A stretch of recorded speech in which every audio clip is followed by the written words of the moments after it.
नमस्कार, मैं प्रिया। आज है 28 अगस्त। खबरों की तरफ बढ़ने से पहले हमारे सभी व्यूअर्स के लिए अहम सूचना। अगर आप रोजगार की तलाश में बैठे हैं और आपको रोजगार से जुड़े समाचार की तलाश है तो आप हमारे यूट्यूब चैनल GOV PVT को सब्सक्राइब करें, जिसका लिंक आपको स्क्रीन पर दिख रहा होगा। ज्ञात हो, हमारे चैनल पर आपको डेली प्राइवेट से लेकर सरकारी नौकरी की ताजा जानकारी मिलेगी। अब चलिए बढ़ते हैं सुर्खियों की ओर। बिहार के 5 नए जिलों में अगले साल से शुरू होगा भूमि सर्वेक्षण का काम। बिहटा में बनने वाले एयरपोर्ट को लेकर नहीं होगा कोई बदलाव। नेपाल से फिर से छोड़ा गया पानी। बिहार में अब जन शिकायतों से निपटने के लिए बनेगा विभागीय पोर्टल।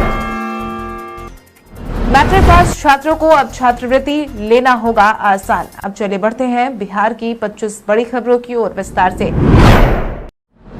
छत्तीसगढ़ लोक सेवा आयोग ने निकाली रिक्तियां। छत्तीसगढ़ लोक सेवा आयोग ने पशु चिकित्सा सहायक सर्जन के कुल मिलाकर 24 पद पर आवेदन की मांग की है। इन पदों के लिए शैक्षणिक योग्यता की बात करें तो अभ्यर्थियों के पास पशु चिकित्सा विज्ञान और पशुपालन में स्नातक डिग्री होना अनिवार्य है। इच्छुक और योग्य उम्मीदवार अंतिम तारीख 15 सितंबर 2021 तक आधिकारिक वेबसाइट www.psc.cg.gov.in पर जाकर आवेदन भर सकते हैं। इसके साथ ही आप इन पदों से जुड़ी तमाम जानकारी नीचे डिस्क्रिप्शन बॉक्स में दिए गए URL से जाकर ले सकते हैं। बिहार के 5 नए जिलों में अगले साल से शुरू होगा भूमि सर्वेक्षण का काम।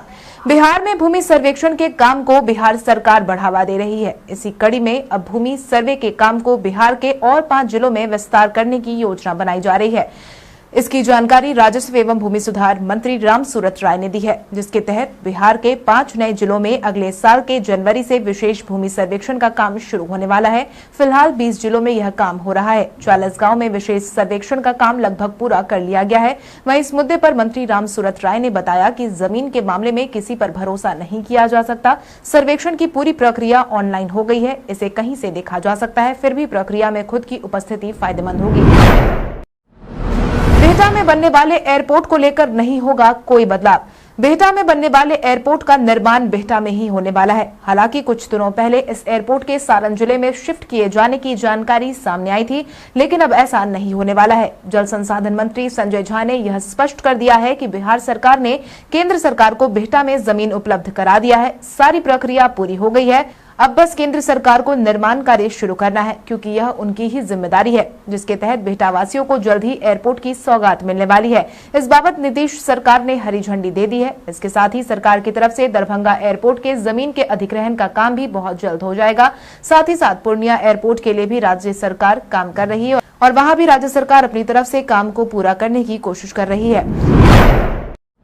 बिहार के इन 16 जिलों के किसानों के बर्बाद हुए फसल की भरपाई करेगी सरकार। आंधी तूफान का सबसे ज्यादा प्रभाव किसानों पर ही पड़ता है, जिसके तहत प्राकृतिक आपदा आते ही किसानों की लहलहाती फसलें सबसे ज्यादा बर्बाद होती हैं। हाल ही में आए यास तूफान में भी ऐसा ही नजारा देखने को मिला था। हालांकि तूफान के बाद बिहार सरकार ने किसानों को राशि मुहैया करवाने का आश्वासन दिया था। बिहार सरकार ने राज्य के 16 जिलों के किसानों को राहत देने का ऐलान किया है, जिसके तहत पटना, भोजपुर, बक्सर, अरवल, पश्चिमी चंपारण, वैशाली, दरभंगा, मधुबनी, शेखपुरा, लखीसराय, खगड़िया, सहरसा, मधेपुरा, पूर्णिया, अररिया और कटिहार जिले में कृषि इनपुट अनुदान सभी पंजीकृत रैयत और गैर रैयत किसान को दिया जाएगा। हालांकि दोनों तरह के किसानों को ऑनलाइन आवेदन करना होगा। क्षतिपूर्ति के रूप में न्यूनतम 1000 रुपए दिए जाएंगे। आज बिहारी पहचान में हम बात करेंगे नंदकिशोर नवल की। नंदकिशोर नवल का जन्म बिहार राज्य के वैशाली जिले के चांदपुरा नामक गांव में हुआ था। हिंदी विषय से MA की परीक्षा उत्तीर्ण करने के बाद उन्होंने पटना विश्वविद्यालय से निराला का काव्य विकास शीर्षक विषय पर PhD की उपाधि पाई। नंदकिशोर नवल हिंदी साहित्य में मार्क्सवादी चेतना संपन्न शीर्षस्थ आलोचकों में से एक के रूप में माने रहे हैं। उनके अध्ययन एवं लेखन का क्षेत्र व्यापक रहा है। निराला एवं मुक्तिबोध उनके अध्ययन के केंद्र में रहे हैं तथा इन दोनों पर उनका लेखन मानक महत्व रखने वाला सिद्ध हुआ है। अपने समकालीन लेखन में नए से नए कवियों पर भी लिखने वाले नवल जी ने तुलसीदास एवं सूरदास से लेकर रीति काव्य तक पर कॉलम चलाई है। नेपाल से फिर से छोड़ा गया पानी, इन इलाकों में जारी हुआ अलर्ट। बिहार वर्तमान समय में वैसे ही बाढ़ की चपेट में है। ऐसे में नेपाल से फिर से बीते दिन 4,04,000 क्यूसेक पानी छोड़ा गया, जिसके कारण गंडक नदी के निचले इलाके में बसे गांव में बाढ़ की स्थिति उत्पन्न हो गई है। आपकी जानकारी के लिए आपको बता दें, नेपाल में हो रही भारी बारिश से नदियों के जलस्तर में बढ़ोतरी हुई है। बिहार में इस दिन से बच्चों को मिलेगा कोरोना का टीका। कोरोना की रफ्तार कई राज्यों में भयावह तरीके से बढ़ रही है। हालांकि इन सबके बीच बिहार को बड़ी राहत मिली है, क्योंकि बिहार उन राज्यों में शुमार है जिन्हें फिलहाल पूरे देश में सुरक्षित राज्यों की सूची में देखा जा रहा है। इन सबके बीच बिहार में टीकाकरण को बढ़ावा दिया जा रहा है। यही कारण है कि ज्यादा से ज्यादा लोगों का टीकाकरण हो, इस बात की कोशिश की जा रही है। ऐसे में बच्चों का टीकाकरण सबसे महत्वपूर्ण माना जा रहा है, जिसको लेकर हाल ही में स्वास्थ्य मंत्री मंगल पांडे ने अपना बयान जारी किया है, जिसके तहत उन्होंने अपना बयान जारी करते हुए कहा कि केंद्र से अनुमति मिलते ही बिहार में बच्चों को कोरोना का टीका लगा दिया जाएगा। तीसरी लहर को लेकर सरकार पूरी तरीके से अलर्ट है। अब आइए जानते हैं कैसा रहेगा आपके जिले के मौसम का हाल। बिहार में मानसून एक बार फिर से सक्रिय हो गई है। आलम यह है कि बिहार के विभिन्न जिलों में बीते 2-3 दिनों से लगातार बारिश देखने को मिल रही है। हालांकि अभी बिहार वासियों को बारिश से राहत मिलने की कोई उम्मीद नहीं जताई गई है, जिसके तहत मौसम विभाग का कहना है कि हिमालय के तराई से मानसून का होकर गुजरना उत्तर बिहार के कई स्थानों पर भारी बारिश की ओर संकेत कर रहा है। इसके प्रभाव से पूर्वी पश्चिमी चंपारण, किशनगंज, सीतामढ़ी, मधुबनी, अररिया, भागलपुर, मुंगेर, मुजफ्फरपुर, समस्तीपुर में भारी बारिश का पूर्वानुमान है। मौसम विभाग की तरफ से अलर्ट जारी किया गया है। वहीं राज्य के शेष भागों में मेघ गर्जन, बिजली चमकने और हल्के से मध्यम स्तर की बारिश के आसार जताए गए हैं। पंचायत चुनाव में एक कर्मचारी अधिकतम 4 चरणों में होंगे तैनात।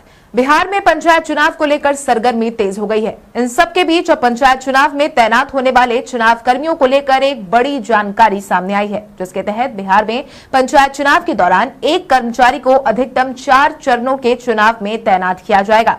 इसको लेकर हाल ही में राज्य निर्वाचन आयोग ने सभी प्रमंडलीय आयुक्त, जिलाधिकारी, सह जिला निर्वाचन पदाधिकारी को निर्देश दिया कि कर्मियों की कमी की दिशा में एक मतदान अधिकारी, मतगणना कर्मी, पेट्रोलिंग मजिस्ट्रेट, माइक्रो ऑब्जर्वर को अधिकतम 4 चरणों में ही प्रतिनियुक्त किया जाएगा।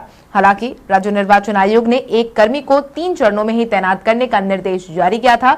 इसके बाद जिलों में कर्मियों की कमी के कारण मात्र 3 चरणों में ही प्रतिनियुक्ति किए जाने में कठिनाइयां सामने आई। इसके बाद ही अब यह नया निर्णय लिया गया है। 3 ट्रैक्टर से भी नहीं हिला चिनूक। यूपी के प्रयागराज से बिहटा जाने के दौरान भारतीय वायुसेना के हेलीकॉप्टर चिनूक में तकनीकी खराबी आ गई, जिसके बाद उसे बक्सर में इमरजेंसी लैंडिंग करानी पड़ी। चिनूक की दुरुस्त करने के लिए इंजीनियर बक्सर भी पहुंच गए हैं। इस बाबत वायुसेना के अधिकारियों ने बताया कि चारों तरफ कीचड़, जल जमाव और खेत होने के कारण टेक ऑफ होने में 1 से 2 दिन का समय भी लग सकता है। बीते दिन मिली जानकारी के अनुसार वहां 3 ट्रैक्टर को बुलाया गया था ताकि हेलीकॉप्टर के धंसे हुए भाग को निकाला जा सके, लेकिन ग्रामीणों ने बताया कि ट्रैक्टर से हेलीकॉप्टर को निकालने में कोई खास मदद नहीं मिल सकी है। ऐसे में अब देखना है कि हेलीकॉप्टर बक्सर से कब टेक ऑफ करता है। मैट्रिक प्रमाण पत्र और मार्कशीट के लिए बिहार बोर्ड ने रखी यह शर्त। बिहार बोर्ड ने मैट्रिक प्रमाण पत्र और मार्कशीट के लिए एक अनोखी शर्त रखी है, जिसके तहत बिहार विद्यालय परीक्षा समिति के सभी स्कूल के प्रधानाध्यापकों को निर्देश दिया गया है कि ग्रेस मार्क से मैट्रिक में सफलता प्राप्त करने वाले छात्रों से बकाये की राशि लेकर प्रमाण पत्र और अंक पत्र निर्गत किया जाए। जिन छात्रों का पंजीयन शुल्क बाकी है, उन्हें शुल्क लेकर ही प्रमाण पत्र देने की व्यवस्था करें। आपकी जानकारी के लिए आपको बता दें कि इस साल बोर्ड द्वारा कोरोना संक्रमण के मद्देनजर मैट्रिक की कंपार्टमेंटल परीक्षा नहीं आयोजित की गई थी। ऐसे में बोर्ड ने छात्र हित में 2 विषयों में असफल छात्रों को ग्रेस मार्क्स देकर सफल घोषित कर दिया था। उन छात्रों का अंक पत्र भी स्कूलों को भेज दिया गया है। बिहार सरकार की मॉडर्न रिकॉर्ड रूम के निर्माण की पहल हो रही है विफल।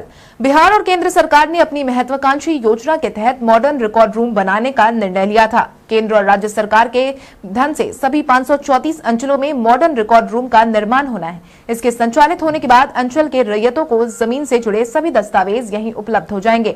मामूली शुल्क के आधार पर उन्हें दस्तावेजों की प्रति उपलब्ध हो जाएगी। हालांकि सरकार की इस योजना में जमीन की बाधा उत्पन्न हो गई है। आलम यह है कि राजस्व एवं भूमि सुधार विभाग इन अंचलों के लिए लंबे समय से जमीन की खोज करने में ही व्यस्त नजर आ रही है, लेकिन वो इसमें सफल नहीं हो पा रही है। हालांकि इन सबके बीच भू परिमाप एवं सर्वेक्षण निदेशक जय सिंह ने बताया कि इस साल अधिसंख्य मॉडर्न रिकॉर्ड रूम काम करने लगेंगे। यही सरकार का लक्ष्य है।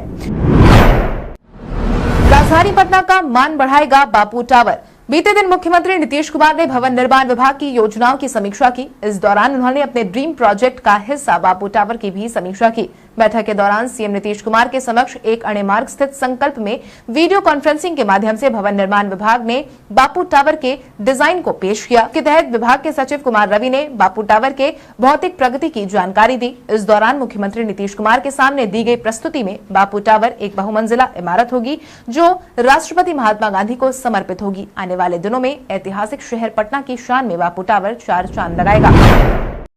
मैट्रिक पास छात्रों को अब छात्रवृत्ति लेना होगा आसान। बिहार में मैट्रिक पास छात्रों के लिए अब छात्रवृत्ति लेना आसान होने वाला है। इसके लिए शिक्षा विभाग ने बीते दिन ही एक पोर्टल को लॉन्च कर दिया है, जिसके तहत अब बिहार के अनुसूचित जाति, अनुसूचित जनजाति, पिछड़ा और अति पिछड़ा वर्ग के मैट्रिक पास छात्रों को आसानी से उनके खाते में छात्रवृत्ति का पैसा मिल पाएगा, जिसको लेकर शिक्षा मंत्री विजय कुमार चौधरी ने भी अपना बयान जारी किया है, जिसके तहत उन्होंने साफ कहा है कि छात्रवृत्ति प्रदान करने की प्रक्रिया को पहले से संक्षिप्त किया गया है। अब नई प्रक्रिया के तहत छात्र छात्राओं द्वारा पोर्टल पर ऑनलाइन आवेदन करने के बाद उनकी जाति प्रमाण पत्र, आवास प्रमाण पत्र और आय प्रमाण पत्र का सत्यापन ऑनलाइन ही हो जाएगा। थर्ड पार्टी वेरिफिकेशन के साथ ही 15 दिनों के अंदर आवेदकों द्वारा उपलब्ध कराए गए बैंक खाता संबंधी विवरण के मुताबिक उनके खाते में सीधे राशि भेज दी जाएगी। बीपीएससी के ऑडिटर पद के लिए तैयारी कर रहे छात्रों के लिए अहम सूचना। पंचायती राज विभाग में ऑडिटर के 126 पदों पर भर्ती के लिए आवेदन मांगे गए थे। इस बाबत बिहार पब्लिक सर्विस कमीशन ने ऑडिटर पदों पर भर्ती के लिए अहम नोटिस जारी किया है, जिसके तहत अब उम्मीदवार bpsc.bih.nic.in पर जाकर नोटिस चेक कर सकते हैं। जारी किए गए नोटिस के अनुसार एग्जाम में पास होने के लिए जनरल कैटेगरी के उम्मीदवारों को न्यूनतम 40% अंक प्राप्त होने चाहिए। इसके अलावा एससी, एसटी, महिला और विकलांग उम्मीदवारों के लिए कट ऑफ 32% अंक है। पिछड़े वर्ग के लिए कट ऑफ 36.5% अंक और अत्यंत पिछड़ा वर्ग के लिए 34% अंक निर्धारित किए गए हैं। बिहार में अब जन शिकायतों से निपटने के लिए बनेगा विभागीय पोर्टल। जन शिकायतों से निपटने के लिए बिहार में जल्द ही एक विभागीय पोर्टल तैयार करने का निर्णय लिया गया है, जिसकी जानकारी गृह विभाग ने हाल ही में साझा की है। गृह विभाग की तरफ से साझा की गई जानकारी के अनुसार पोर्टल के बनते ही इसकी नियमित निगरानी, समीक्षा और अनुश्रवण गृह विभाग की तरफ से की जाएगी। गृह विभाग की माने तो लॉन्च होने वाले पोर्टल में न्यायालय में लंबित मामले, कब्रिस्तान और मंदिर चौहरदीवारी घेराबंदी के मामले, सीसीए संबंधित मामले, जेल संबंधित मामले, अभियोग निष्पादन के मामले, भूमि विवाद, पुलिस भवन निर्माण से लेकर प्रशाखावार लंबित मामलों की सूची तैयार की गई है, जिसके बाद इन सभी मुद्दों को लेकर अब नियमित कार्रवाई करना संभव हो पाएगा। पटना से वाल्मीकि नगर जाने के लिए हेलीकॉप्टर और हवाई जहाज का लुत्फ उठा सकेंगे पर्यटक। बिहार में पर्यटकों को आकर्षित करने के लिए बिहार सरकार ने अब तक कई काम किए हैं। वहीं अब पटना से वाल्मीकि नगर का सफर भी आसान बनाने का काम सरकार की तरफ से किया गया है, जिसके तहत पटना से वाल्मीकि नगर जाने के लिए पर्यटकों के लिए हेलीकॉप्टर और हवाई जहाज का विकल्प पेश किया गया है। बिहार के पर्यटन मंत्री नारायण प्रसाद ने इसकी जानकारी दी है। इस बाबत उन्होंने कहा कि बिहार आने वाले पर्यटक राजधानी पटना से आसानी से और कम समय में वाल्मीकि नगर, बोधगया, रक्सौल और चंपारण पहुंच सके, इसके लिए विभाग प्रयास कर रहा है। फिलहाल इन तमाम जगहों पर पटना से पहुंचने के लिए सड़क मार्ग से लंबी यात्रा करनी पड़ती है, जिसमें समय लगता है। इस वजह से हम यह कोशिश कर रहे हैं कि हेलीकॉप्टर और छोटे विमानों के जरिए पर्यटकों की यात्रा आसान हो।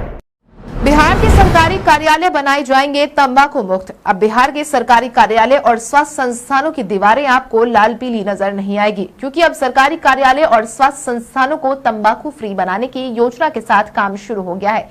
इसके लिए तंबाकू फ्री की होर्डिंग और बोर्ड लगाए जाएंगे। यह निर्णय शुक्रवार को 8वीं राज्य तंबाकू नियंत्रण समन्वय समिति की बैठक में लिया गया है। इस बाबत बीते दिन स्वास्थ्य विभाग के अपर मुख्य सचिव प्रत्यय अमृत की अध्यक्षता में बैठक का आयोजन करवाया गया था, जहां घंटों मंथन किया गया। इस दौरान बिहार सरकार के विभिन्न विभागों के वरीय अधिकारी और गैर सरकारी स्वयंसेवी संस्थानों के प्रतिनिधियों की भी सम्मिलित किया गया था।